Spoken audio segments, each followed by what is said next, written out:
Habaru belɗum ɗum Yahaya windi. E nder ɗowdi jaɓɓindi en ji'i Yahaya windi deftere nde ngam o holla en Yeesu woni kisnowo, ɓiɗɗo Allah, wolde Allah gartunde e ɓandu, ngam ɗum holla teddungal Allah e njayri.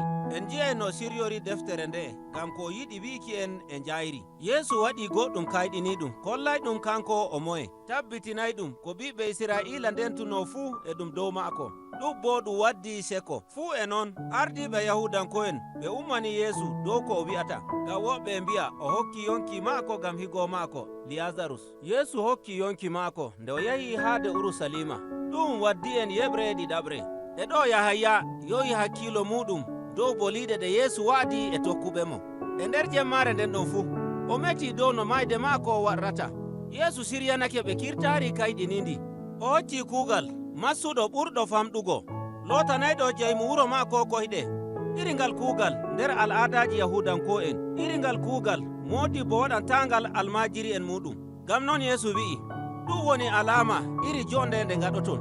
Ngam majum Allah liloyam, mi huwana on nder yidde. Ɗum gotum nder alama ko Yeesu waɗata. O jooɗo jonde maccugaku haa mayde ngam hakkeje duniyaaru. Ɗum waddi en to umrore mawnde nde Yeesu hokki tokkuɓe mo.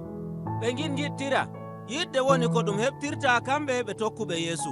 E noon ɗum heɓte Yeesu kanko wonno ndenno e joni. Non no Allah woni. Diga ɗon Yeesu natti ekkitinol jutngol. O timminiri e do'aare. Nder ekkitinol maako e woodi goɗɗe boliɗe ɗe o waɗi ka tokkitaaki.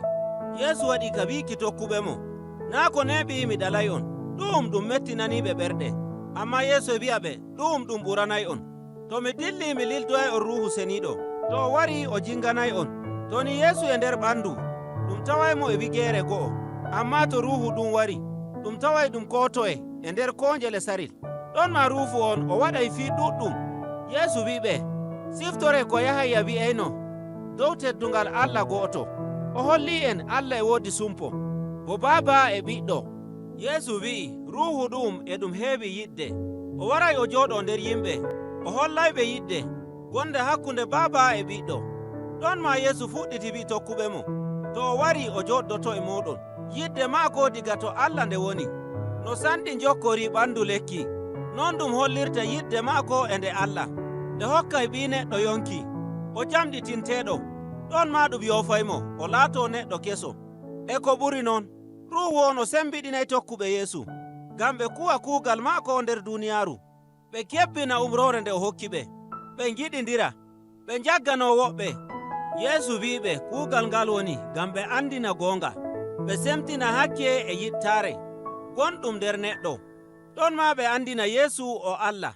Allah bo hisni duniyaaru ngam yidde maako. O maɓɓiti laawol kesol no neɗɗo woɗtirta. E timmode Yeesu holli no o wanyirte. Non no ardiɓe Yahudanko'en ganyi tokkuɓe mo. Ɓe kallani ɓe, amma o wiɓe to ɓe kula.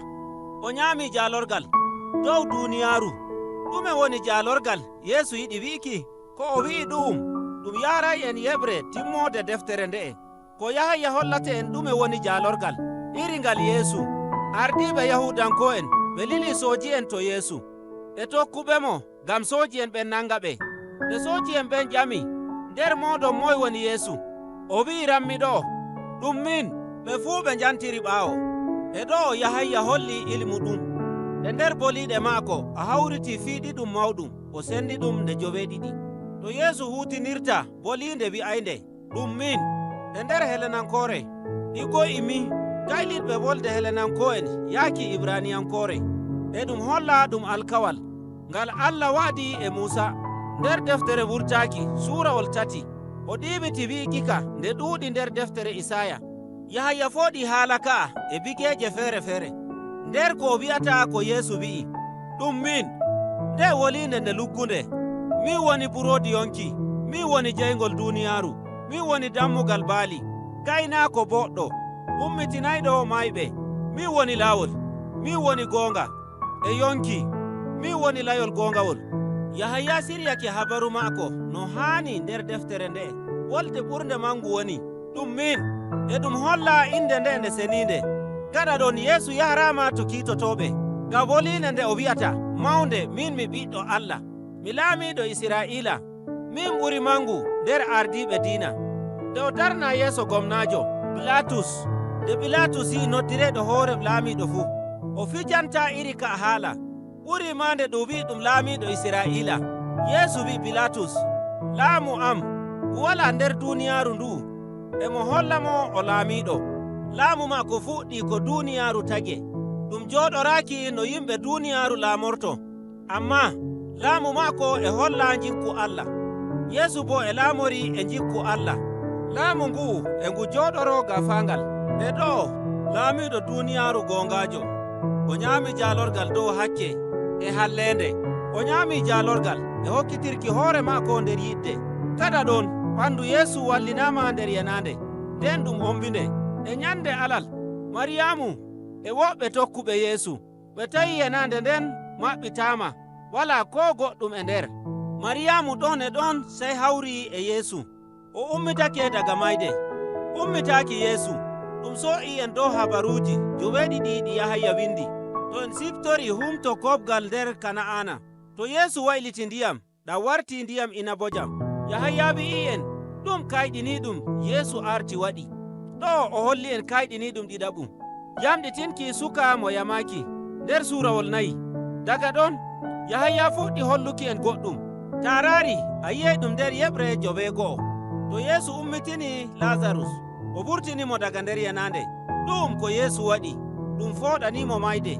Ngam non ɗi alamaji 7 gonɗi nder habaru mayde Yeesu, ummitaaki maako daga mayde, e ɗum tabbitina ko Yeesu wi'ata kanko ɓiɗɗo Allah, mo woodi bawɗe dow yonki. O ñaami jaalorgal dow mayde maako. Gaɗa yenande nde wala goɗɗum e nder, Yeesu hawri e tokkuɓe mo, o liliɓe to ɓe njahata gam o hebbinana ɓe alkawal Ruuhu Seniiɗo. Wallay ɗum ɓe kuwa kuugal nyaako maako. Gaɗa ɗon deftere nde timminiri e ɗu'um e kuugal tokkuɓe Yeesu nder duniyaaru. Woɓɓe nder tokkuɓe Yeesu ɓe njehi to ɗum nangata liƴƴi, e nyanna wala ko ɓe nangi. Sey Yeesu wangani ɓe e daande maayo, ɓe keɓtaymo. Sey o wiɓe ɓe ngaɗa nangirɗum liƴƴi maɓɓe e wondu buttudu. Nde ɓe ngaɗi noon, ɓe nangi liƴƴi naa seɗɗa. Diga ɗon sey ɓe keɓtimo. E ɗo Yahaya e holla en no ɗum tokkirta Yeesu. Dole tokkuɓe Yeesu laato woɗɓe nder duniyaaru. Gaɗa ɓe hakkiilo maɓɓe dow kuugal maako, ɓe njewano ko Yeesu wi'ata, ɓe tokka ɗum. E ɗon ɓe nji'ay kuugal maako e njayri. Yeesu metti e Bitrus, o lilimo ardo kawtal tokkuɓe Yeesu. O wi'i kanko ma o bareteeɗo. Bitrus o windani tokkuɓe Yeesu giɗɓe mo, wona noon andirnoɗen Bitrus. Kuugal maako wona nder ardiɓe kawtal tokkuɓe Yeesu. O gaajinayɗo dow Yeesu ngam woɓɓe jaɓa. Ɗum woni ko o waɗayno, e mo waɗa ɗum bo nder bawɗe kayɗiniiɗe, nde Yeesu kisnowo ɓiɗɗo Allah. Ɗum woni habaru belɗum ɗum Yahaya windi.